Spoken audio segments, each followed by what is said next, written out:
Operation सिंदूर के नाम पर बीजेपी राजनीति कर रही है। ये आरोप विपक्ष लगातार बीजेपी पर लगाता आया है, लेकिन ये आरोप सच में तब बदल गया जब हरे मंच से शाह ने बोलते बोलते कुछ ऐसा बोल दिया है जिसे लेकर अब बवाल काफी बढ़ चुका है और मोदी शाह बुरा फंसते नजर आ रहे हैं। नमस्कार, आप देखना शुरू कर चुके हैं 4 PM न्यूज नेटवर्क और मैं हूं आपके साथ प्रगति ठाकुर। दरअसल आपको बता दें कि भरे मंच से अमित शाह ने ऑपरेशन सिंदूर के नाम पर वोट मांगते मांगते खुद प्रधानमंत्री मोदी के ही फैसले पर सवाल उठा दिया है और केवल सवाल ही नहीं बल्कि भरे मंच से बीजेपी की इस राजनीति का पर्दाफाश कर दिया है, इसे एक्सपोज तक कर डाला है, जिसके बाद बवाल इतना बढ़ चुका है कि विपक्ष ने तो अब शाह के इस्तीफे तक की मांग कर दी है।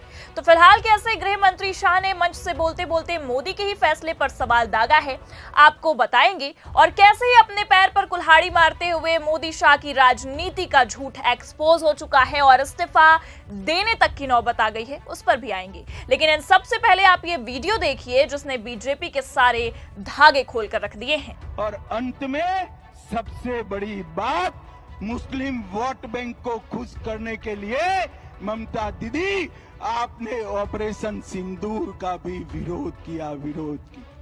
तो देखा आपने, भरे मन से अमित शाह पश्चिम बंगाल की सरकार पर आरोप लगा रहे हैं कि ममता दीदी की सरकार ने ऑपरेशन सिंदूर का विरोध किया ताकि मुस्लिमों को साधा जा सके। हालांकि आपको बता दें कि हैरानी की बात यहां पर यह है कि गृह मंत्री अमित शाह पश्चिम बंगाल जाकर उस विपक्ष पर सवाल उठा रहे हैं जिसने खुद विदेशों में मोदी की छवि को बचाने के लिए पॉजिटिव नैरेटिव सेट किया है। असल में आपको बता दें कि जो डेलीगेशन भारत का पक्ष रखने विदेश गया है, उस डेलीगेशन में खुद टीएमसी नेता और ममता बनर्जी के भतीजे अभिषेक भी मौजूद हैं, जो ऑपरेशन सिंदूर के तहत विदेशों में भारत का पक्ष रखने पहुंचे हैं। और सबसे बड़ी बात यहां पर यह है कि खुद मोदी सरकार ने अभिषेक को इस काम के लिए चुना है। पर अब एक और जहां खुद मोदी ने और उनकी सरकार ने टीएमसी को इस काम के लिए चुना, वहीं दूसरी ओर आप देख सकते हैं खुद अमित शाह, केंद्रीय गृह मंत्री, मोदी सरकार के इतने करीबी, प्रधानमंत्री मोदी के परम मित्र, ममता सरकार पर आरोप लगा रहे हैं कि ममता सरकार ने ऑपरेशन सिंदूर का विरोध किया है। जिसे देखते हुए अब सवाल ये उठ रहा है कि क्या भरे मंच से शाह की जुबान फिसली है या खुद अमित शाह ने ऑपरेशन सिंदूर के नाम पर राजनीति करने के लिए मोदी के फैसले पर ही सवाल दागा है।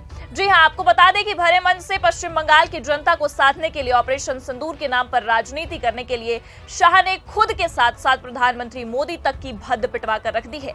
आप खबर देखिए, इसमें साफ लिखा है, सीएम के खिलाफ अमर्यादित भाषा का कर रहे इस्तेमाल, ममता बनर्जी पर अमित शाह के आरोपों पर बोली सागरिका घोष। आगे लिखा है, तृणमूल कांग्रेस से राज्यसभा सांसद सागरिका घोष ने केंद्रीय गृह मंत्री अमित शाह के पश्चिम बंगाल दौरे को लेकर उन पर निशाना साधा। शाह ने अपने 2 दिवसीय बंगाल दौरे के दौरान ममता बनर्जी पर गंभीर आरोप लगाए। सागरिका घोष ने अमित शाह के बयान की निंदा करते हुए कहा कि उन्होंने जैसी भाषा का प्रयोग किया, लग रहा था कि वो केंद्रीय मंत्री नहीं बल्कि एक बीजेपी के कार्यकर्ता है। उन्होंने कहा है कि ऐसे समय में जब तृणमूल कांग्रेस भारत सरकार के साथ है और हमारी पार्टी के महासचिव भारतीय डेलीगेशन के साथ विदेशी दौरे पर हैं और पाकिस्तान की जमकर आलोचना कर रहे हैं, इस दौरान कोई और नहीं बल्कि खुद गृह मंत्री अमित शाह बंगाल आते हैं और वो एक बीजेपी कार्यकर्ता की ही तरह हमारी मुख्यमंत्री ममता बनर्जी के खिलाफ अमर्यादित भाषा का इस्तेमाल करते हैं। और इतना ही नहीं, आपको ये भी बता दें कि टीएमसी ने अमित शाह पर कई सारे आरोप लगाए हैं। आरोप लगाना इस वक्त लाजमी है क्योंकि जहां एक तरफ भारतीय जनता पार्टी ऑपरेशन सिंदूर के नाम पर बिहार से लेकर पश्चिम बंगाल तक राजनीति करने से बाज नहीं आ रही है, और इतना ही नहीं बल्कि आपको ये भी बता दें कि बिहार चुनाव से पहले तो प्रधानमंत्री मोदी ने ऑपरेशन सिंदूर के नाम पर वोट मांगना भी शुरू कर दिया है। बिहार पहुंचते ही मोदी का यही कहना रहा कि जो वचन देकर गया था आज मिट्टी में मिलाने का, वो पूरा करके ही लौटा हूं। ये इनकी राजनीति नहीं तो और क्या है। तो वहीं आप ये भी देख सकते हैं कि अमित शाह को ही देख लीजिए, अपने 2 दिवसीय दौरे में भी उन्होंने पूरी तरह से पश्चिम बंगाल को पहलगाम हमले और खासकर ऑपरेशन सिंदूर के नाम पर साधने की कोशिश की। हालांकि यह साधना कुछ ज्यादा कारगर साबित नहीं हुआ क्योंकि जो आरोप अमित शाह ने ममता सरकार पर लगाए वो पूरी तरह से बेबुनियादी ही नजर आए, जिसे देखते हुए टीएमसी ने खुद अमित शाह की लंका लगाकर रख दी है। देखिए आगे खबर में लिखा भी है, सागरिका घोष ने अमित शाह पर निशाना साधते हुए कहा कि वो लोगों को बांटने में लगे हैं, इससे देश कमजोर होगा।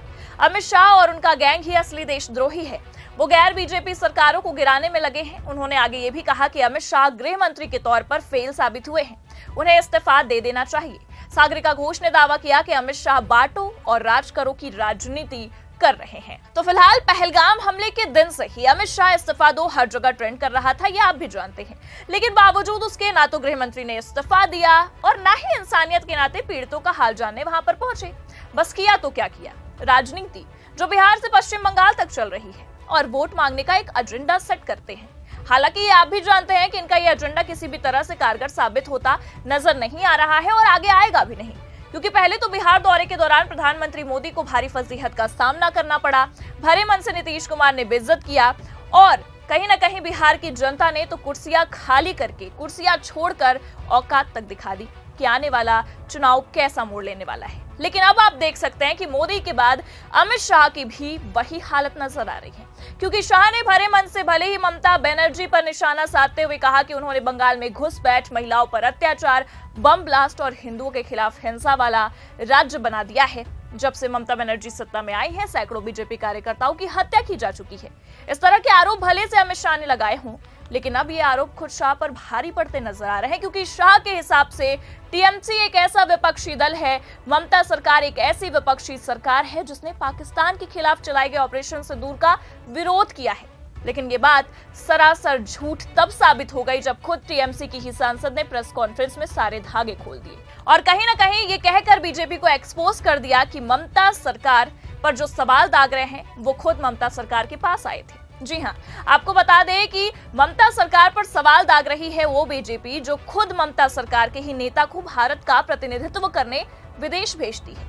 तब कैसे ये आरोप सच हो सकता है? आपको बता दें कि ममता सरकार मुस्लिमों को साधने के लिए ऑपरेशन सिंदूर का विरोध कर रही है। इस तरह की बयानबाजियां खुद अमित शाह की ओर से दी गई हैं भरे मन से।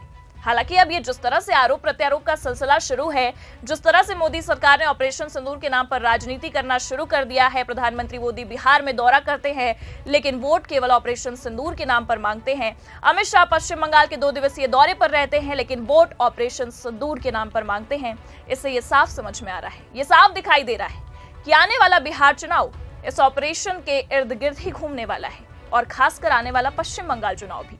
भले से बीजेपी लेकिन कितना भी इनकार कर ले, पिछले दिनों से जो बयान बीजेपी की ओर से निकलकर सामने आ रहे हैं वो साफ दिखा रहे हैं कि ऑपरेशन सिंदूर एक ऑपरेशन नहीं बल्कि आने वाले समय में बीजेपी के लिए वोटों की राजनीति का एक परफेक्ट एजेंडा बन चुका है।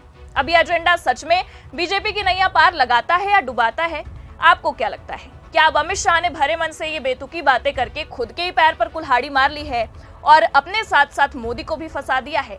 अपनी राय कमेंट करके जरूर बताएं। ये खबर कैसी लगी लाइक और शेयर जरूर करें। चैनल पर नए हैं तो सब्सक्राइब और ज्वाइन करना ना भूलें। देखते रहिए 4PM न्यूज नेटवर्क। नमस्कार।